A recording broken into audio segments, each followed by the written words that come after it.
Subscribe करें अपने इस चैनल को और बेल आइकन को दबा करके ऑल पे करें और पाएं सारे वीडियोस की नोटिफिकेशंस को। हेलो माइनर्स, कैसे हैं आप लोग। आपके अपने यूट्यूब चैनल खनन ज्ञान पे आप लोग का फिर से स्वागत है। आशा करता हूँ आप लोग बहुत ही अच्छे होंगे। तो चलिए आज हम आपके साथ में आपके कमेंट्स को और आपके द्वारा पूछे गए क्वेश्चंस का जवाब देंगे। जो जैसे कि हमारे कुछ सब्सक्राइबर हैं, कुछ उनके डाउट्स हैं, तो उनको भी साथ साथ हम लोग क्या करेंगे, डिस्कस करेंगे। तो चलिए देखते हैं। तो सबसे पहला एक कमेंट विनाश जी के द्वारा किया गया, मतलब कि सबसे पहला कमेंट हम देखते हैं। तो वो उन्होंने एक क्वेश्चन पूछा कि in accumulation test normal flame is use. तो उनके द्वारा कुछ जो क्वेश्चन पूछा गया वो पूछा क्या एक्युमुलेशन टेस्ट में हम लोग क्या करते हैं, नॉर्मल फ्लेम यूज करते हैं। तो आपका जवाब है हाँ, हम लोग एक्युमुलेशन टेस्ट में नॉर्मल फ्लेम यूज करते हैं। इसको स्टैंडर्ड फ्लेम के नाम से भी जानते हैं। और उसका जो हाइट होता है वो 13 mm का होता है। और साथ ही साथ कुछ जो पॉइंट्स से मैं आपको बताता हूँ कि जैसे कि हम लोग ने जो फ्लेम सेफ्टी लैम्प यूज करते हैं, फ्लेम सेफ्टी लैम्प, वो दो तरह के टेस्ट में हम लोग यूज करते हैं। ठीक है।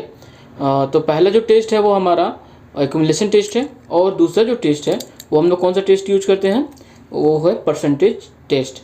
और तीसरा जो हमारा जो है फ्लेम सेफ्टी लैम्प ऑक्सीजन की कमी को भी क्या करता है, बतलाता है साथ ही साथ। तो ये तीन चीज़ों के जांच हम लोग मतलब कि उसके साथ में इंडिकेशन उनसे पाते हैं। तो एक्युमुलेशन टेस्ट में सबसे पहले हम लोग नॉर्मल फ्लेम रखते हैं, जैसा कि आप देख रहे हो कि नॉर्मल फ्लेम जैसे मैंने वही बताया। और टेस्टिंग फ्लेम जब बनाते हैं, जब हम लोग को पता होता है कि वहाँ पे गैस है प्रेजेंट, अब किस मात्रा में, अगर वो सिर्फ पता करना है तो हम लोग टेस्टिंग फ्लेम एक कैप तैयार करते हैं और फिर क्या करते हैं, गैस की हम लोग क्या करते हैं, जांच करते हैं कि कितना परसेंट है वहाँ पे, एक अंदाज़ा अनुमानित हम लोग उसको देख करके, फ्लेम के कैप को देख करके बतलाते हैं। और इस पर एक वीडियो मैंने फ्लेम टेस्टिंग लैम्प जो है उसके ऊपर बनाया है, जो कि इसमें बताया कि किस तरह से टेस्ट में और कितने कैसा कैप बनता है। ठीक है। और ये कैप देखने के बाद से आप बता सकते हैं कि कितना परसेंटेज ऑफ गैस अनुमानित कर सकते हैं। तो चलिए अगला कमेंट देखते हैं। हमारे अगले कमेंट्स में हमारे सब्सक्राइबर और मेंबर जो हैं सौरभ बनर्जी, उन्होंने लिखा है, मुझे नहीं लगता आपके जैसा कोई समझाने वाला माइनिंग फील्ड में यूट्यूब चैनल पर होगा। तो सौरभ जी आपका बहुत बहुत धन्यवाद। इस तरह के कमेंट से मुझे तो बहुत ही ज़्यादा मोटिवेशन मिलता है, और इस मोटिवेशन के साथ में ही मैं आपके लिए इस तरह के videos, informative videos mining field से लाता हूँ। तो बहुत एक बार फिर से आपका बहुत बहुत धन्यवाद। तो चलिए अगले कमेंट्स को देखते हैं। नेक्स्ट कमेंट के द्वारा क्वेश्चन जो पूछा गया कि ब्लास्टर थर्ड कैटेगरी लाइसेंस क्या होता है, प्लीज़ बताएं। तो उनके द्वारा पूछा गया कि ब्लास्ट थर्ड कैटेगरी लाइसेंस, या फिर उसको बोल सकते हैं हम क्लास, जो हमारा सर्टिफिकेशन जो होता है, जिससे कि first class second class manager certificate मिलता है, उसी तरह से सर्टिफिकेशन हम लोग को ब्लास्टिंग के फील्ड में मिलता है। वो आपके ये ओपन क्लास में ब्लास्टिंग जो होते हैं उसमें ये मिलता है।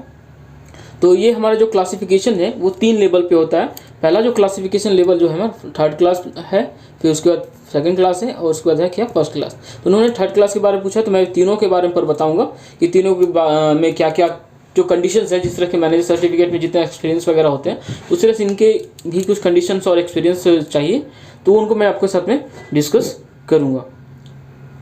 तो चलिए देखते हैं। तो सबसे पहला जो है एक पॉइंट मैं बता देना चाहता हूँ कि सब person who holds the blaster certificate is authorised by conduct and supervise blasting activities specified by the blasting safety regulation. ठीक है। उनको जो सर्टिफिकेट मिलता है वो किसके द्वारा, किसके अंडर मिलता है, ब्लास्टिंग सेफ्टी रेगुलेशन के अंदर में मिलता है। और ये जो 3 क्लासेस में मिलता है, first class, second class, third class. ठीक है। नेक्स्ट जो है देखते हैं हम लोग, इसको एक्सप्लेन करते अच्छे से। तो सबसे पहले हम लोग देखेंगे थर्ड क्लास ब्लास्टिंग सर्टिफिकेट को। थर्ड क्लास ब्लास्टिंग सर्टिफिकेट क्या है, उनके पास एक single level consisting of the 900 document hours और combination of the practical experience. उनके पास क्या होना चाहिए, 900 डॉक्यूमेंटेशन आवर्स होना चाहिए, और कॉम्बिनेशन ऑफ प्रैक्टिकल एक्सपीरियंस उनके साथ में होना चाहिए। साथ ही साथ क्या होगा, उसमें कुछ पोर्शन से टेक्निकल ट्रेनिंग होना चाहिए। इसमें उन्होंने क्या होगा, एक लर्निंग स्किल क्लासेस वगैरह, और बाकी जो क्लाउजेज जो 26(1)(a) के ए में बताए जाते हैं, उस जनरल रेगुलेशन जो होता है ब्लास्टर का सेफ्टी रेगुलेशन जो है, उसके अंदर जो नॉर्म्स और ये रेगुलेशन बताया गया, उनका पार्ट जो है उसके अंदर जो बताया गया वो उनके साथ में वो अप्लाई किया जाता है। ठीक है। और उसमें क्या है कि ये जो है वो अप्रूव करता है कौन, डायरेक्टर। और उसमें एक साथ एक चीज़ और होना चाहिए क्या, कि उनका जो ब्लास्टिंग जो उन्होंने किया है उसमें 4 ब्लास्टिंग सुपरवाइज वो किए हुए रहेंगे पहले से।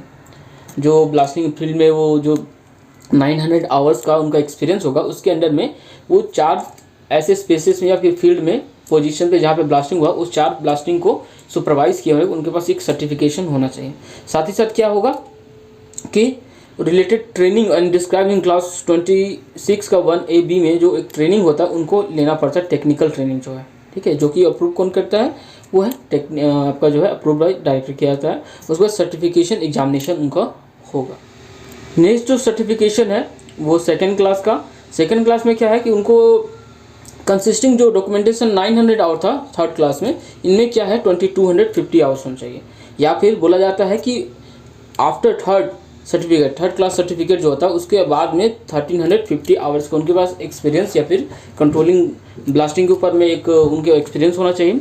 उसके साथ ही साथ क्या है कि उनका 12 सुपरवाइज्ड ब्लास्टेड होना चाहिए, जिस तरह से बोला कि 12 प्लेसेस पे उनका सुपरविजन होना चाहिए ब्लास्टिंग का, और जिसमें 8 जो है वो थर्ड क्लास ब्लास्टिंग जो सर्टिफिकेट पाने के बाद का होना चाहिए। तो उसका जो टेक्निकल ट्रेनिंग है वो उसी तरह से सेम नॉर्म से 26A का B में जो जनरल रेगुलेशन और अप्रूव बाय डायरेक्टर करता है उनके साथ में हुआ, और साथ ही साथ सर्टिफिकेशन एग्जामिनेशन होगा उनका, तब जाकर के उनको क्या होगा सेकेंड क्लास का सर्टिफिकेट जो है वो मुहैया कराया जाता है, दिया जाता है। नेक्स्ट जो है वो है फर्स्ट क्लास में कंडीशंस क्या है जिसको देखते हैं। तो सबसे पहला कंडीशन क्या है, उनका डॉक्यूमेंटेशन जो आवर होगा कंबाइनिंग का practical experience and the portion technical training और लर्निंग स्किल का वो 3600 आवर्स का होगा। या फिर अगर उन्होंने सेकेंड क्लास का सर्टिफिकेशन पहले से पा लिया तो फिर से उनके साथ में 1315 आवर्स का एक्स्ट्रा क्या होना चाहिए, एक्सपीरियंस होना चाहिए, कॉम्बिनेशन ये टेक्निकल ट्रेनिंग एक्सपीरियंस और जो लर्निंग स्किल का।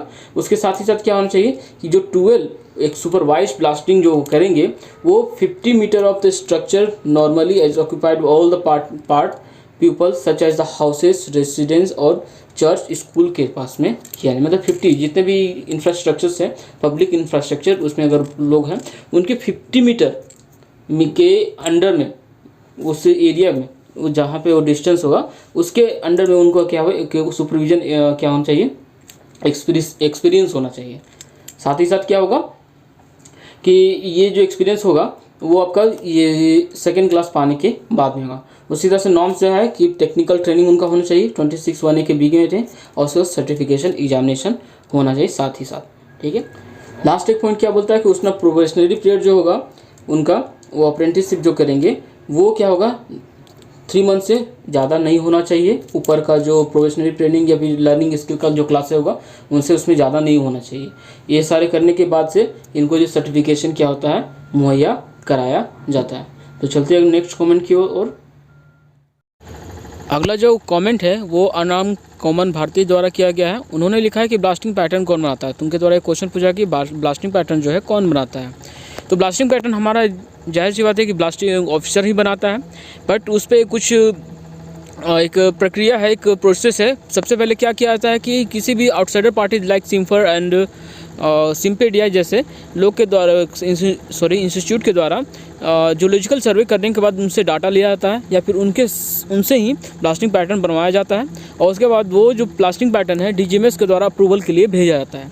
यह अप्रूवल मिलने के बाद में हम लोग ये ब्लास्टिंग पैटर्न यूज़ करते हैं अपने माइंस में ब्लास्टिंग करने के लिए। तो आशा करता हूँ कि ये सारे कमेंट्स के रिप्लाई आपको अच्छी तरह से मिल गए होंगे, और इस तरह से कमेंट्स आप करते रहिए, मैं उनका रिप्लाई देता रहूँगा, और जो भी डाउट्स हैं उनको आप ज़रूर लिखें।